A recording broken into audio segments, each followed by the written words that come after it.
Hello दोस्तों, मैं शिवम आप सभी का स्वागत करता हूं आपके अपने चैनल स्टडी कर लो पर। दोस्तों, आज हम कॉम्पिटिटिव एग्जाम में आने वाला एक महत्वपूर्ण टॉपिक अंतर्राष्ट्रीय सीमाएं डिस्कस करेंगे। और उसमें जहां भी ट्रिक की ज़रूरत होगी तो वो ट्रिक बताऊंगा, और जहां सिंप्लीफाई करके हो जाएगा वो सिंप्लीफाई करेंगे। ठीक है दोस्तों, चलिए स्टार्ट करते हैं आज का वीडियो। सबसे पहले हम देखेंगे डूरन लाइन। आप देख सकते हैं मैप में भी दिखाया गया है डूरन लाइन। देखिए, ये जो है ये अपना है इंडिया। ठीक है, आप समझ गए होंगे बहुत ही अच्छे तरीके से। ये इंडिया है और इसके बाद पाकिस्तान और अफ़गानिस्तान।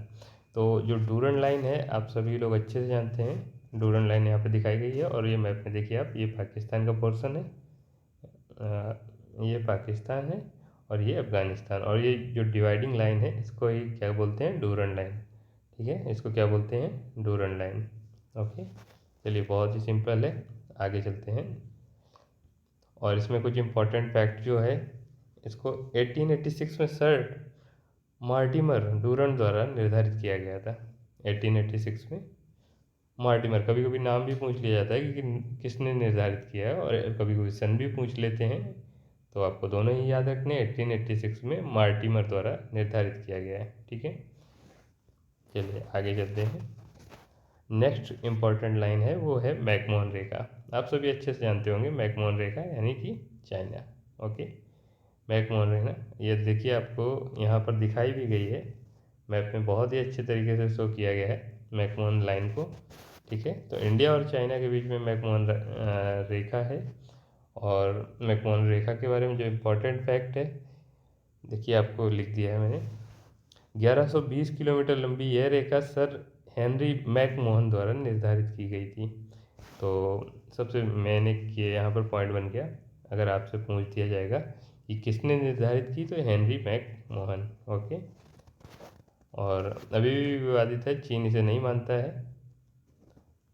चलिए आगे चलते हैं। Next, red Cliff. बहुत ही नाम सुना होगा इसका, क्योंकि ये बहुत ही फेमस लाइन रहती है, अक्सर सुर्खियों में रहती है, रेड क्लिफ रेखा। तो आप सब समझ भी गए होंगे कि ये इंडिया और पाकिस्तान के बीच में होती है। और यहाँ पे देखिए मैप में मैंने दिखाया भी है, ये देखिए ये पोर्शन, ये आपका पाक है, और ये रहा पाक और ये रहा इंडिया। और ये देखिए अब इसमें क्या, रेड क्लिफ जो लाइन दिखाई गई है यहाँ पर देखिए, ये रेड क्लिफ लाइन। और अगर ईस्ट पाकिस्तान जो कि अभी बांग्लादेश बन गया है, तो यहाँ पर भी ये रेड क्लिफ लाइन थी। ठीक है, ओके, चलिए नेक्स्ट आगे चलते हैं। नेक्स्ट जो इम्पोर्टेंट लाइन है, 17th पैरेलल, यानी कि 17वीं समांतर रेखा।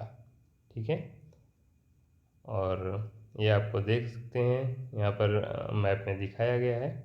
जो 17वीं समांतर रेखा है वो नॉर्थ वियतनाम और साउथ वियतनाम, इनके दोनों के बीच में थी। ठीक है,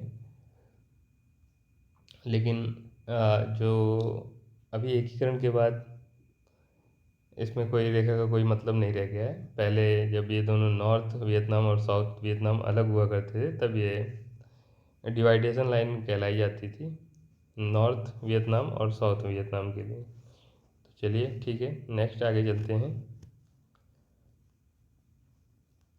अब देखिए 24वीं समांतर रेखा। 24वीं समांतर रेखा ये देखिए, ये पाकिस्तान के द्वारा निर्धारित की गई थी, हालांकि भारत इसको नहीं मानता है, तो इतनी इम्पोर्टेंट भी नहीं है।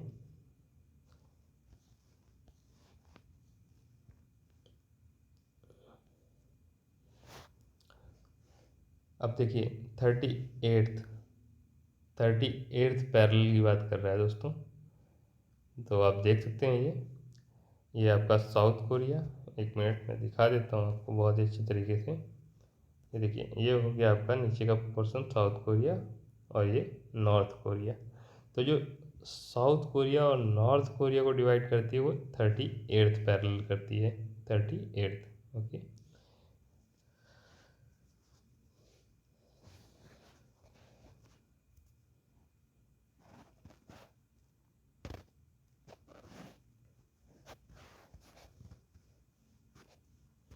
अब देखिए 49th पैरेलल। 49th पैरेलल देखिए 38 जो थी नॉर्थ और साउथ कोरिया के बीच में थी, और 49th पैरेलल जो है वो अमेरिका और कनाडा के बीच में है। यहाँ पर देखिए मैप में दिखाया भी गया है।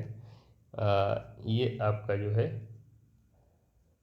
ये है आपका साउथ अमेरिका, ये है नॉर्थ अमेरिका, और ऊपर जो है आपका कनाडा है। ठीक है, तो जो 49th पैरेलल है वो अमेरिका और कनाडा के बीच में है। चलिए बहुत अच्छा जा रहे हैं आप लोग, बहुत अच्छे से याद कर रहे हैं, मैं ऐसी आशा करता हूँ।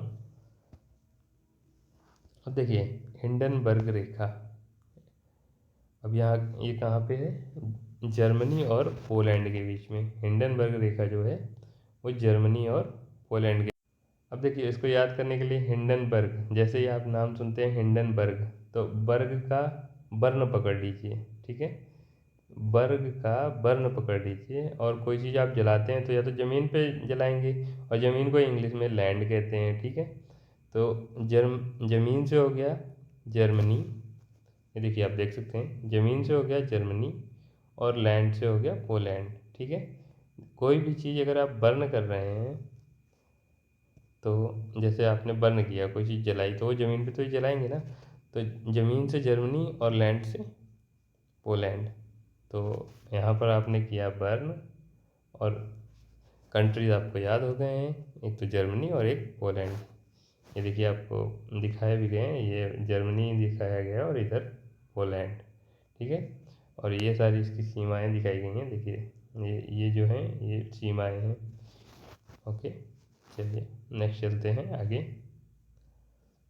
और ये जो हिंडनबर्ग रेखा थी, इसकी खास बात देख लीजिए आप थोड़ा सा।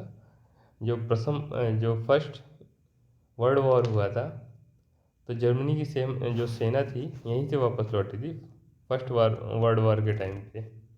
ठीक है, चलिए नेक्स्ट जो आपकी रेखा है ओडरनास रेखा है, और ये भी जर्मनी और पोलैंड के बीच में है। बस अंतर इतना है कि ये द्वितीय विश्व युद्ध में निर्धारित की गई थी। ठीक है, अब देखिए ये जो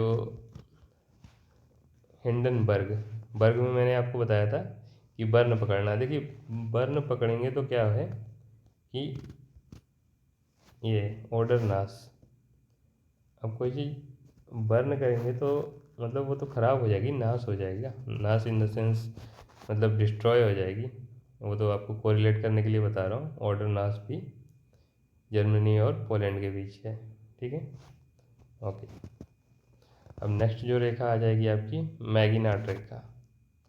ठीक है, आई होप दोस्तों आपको बहुत अच्छे से समझ में आ रही होंगी चीज़ें। अगर फिर भी कोई डाउट रहता है तो आप हमसे पूछ सकते हैं, आप अपने कमेंट दे सकते हैं। आपको जहाँ चीज़ें नहीं समझ में आ रही हैं आप पूछिए, हम कोशिश करेंगे आपको अच्छे से अच्छे तरीके से आपको बताएं। ठीक है, अब देखिए मैगी नॉट रेखा आ गई है, मैगी नॉट। तो जो मैगी नॉट रेखा है वो जर्मनी और फ्रांस के बीच में है। ठीक है, अब मैगी नॉट देखिए याद करने का तरीका है इसको, मैगी नॉट, ये मना कर रहा है कि मैगी नहीं, मैगी नॉट। क्यों भाई मैगी क्यों नहीं, तो वो कह रहा है फ्राई करना पड़ता है क्योंकि उसमें जर्म होते हैं। ठीक है, मैगी नॉट क्योंकि उसको फ्राई करना पड़ता है और उसमें जर्म होते हैं, जर्म होने की वजह से उसको फ्राई करना पड़ता है मैगी को, इस वजह से मैगी नॉट। तो मैगी नॉट की अगर बात की जाए तो मैगी नॉट जो रेखा है वो जर्मनी और फ्रांस के बीच में है। ठीक है, अब देखिए जो फ्रांस ने ये रेखा जो बनाई थी वो जर्मनी के आक्रमण से बचने के लिए बनाई हुई थी। और नेक्स्ट रेखा है सीज सीज फ्राइड रेखा। तो फ्राई की बात अभी मैंने आपको ऊपर ही बताई है, देखिए आप बहुत अच्छे तरीके से समझ सकते हैं। दोस्तों जस्ट अ ट्रिक है ये आपको कोरिलेट करके याद कराने की। तो ये देखिए ये मैंने बताया था मैगी नॉट, मैगी नहीं, मैगी के लिए मना कर रहा था। क्यों, क्योंकि उसमें जर्म होते हैं और उसको फ्राई करना पड़ता है। तो अब फ्राई की बात फिर से आ गई है, ये देखिए सीज फ्राइड, तो जर्मनी और फ्रांस, ये देखिए सी इज प्राइड, देन फिर से आ गया जर्मनी एंड फ्रांस। ओके, और ये रेखा जर्मनी ने बनाई थी। ठीक है दोस्तों, आशा करता हूँ आपको वीडियो बहुत पसंद आ रही है, चीज़ें अच्छे से समझ में आ रही। फिर भी अगर आपको कोई डाउट होता है, किसी तरीके की आपको समस्या होती है, तो आप प्लीज़ कमेंट में अपनी समस्या बताइए। हम पूरी कोशिश करेंगे आपके सवालों का जवाब दें और आपकी हर एक कठिनाई को अच्छे से सॉल्व करें। थैंक यू सो मच दोस्तों। जय हिंद, वंदे मातरम।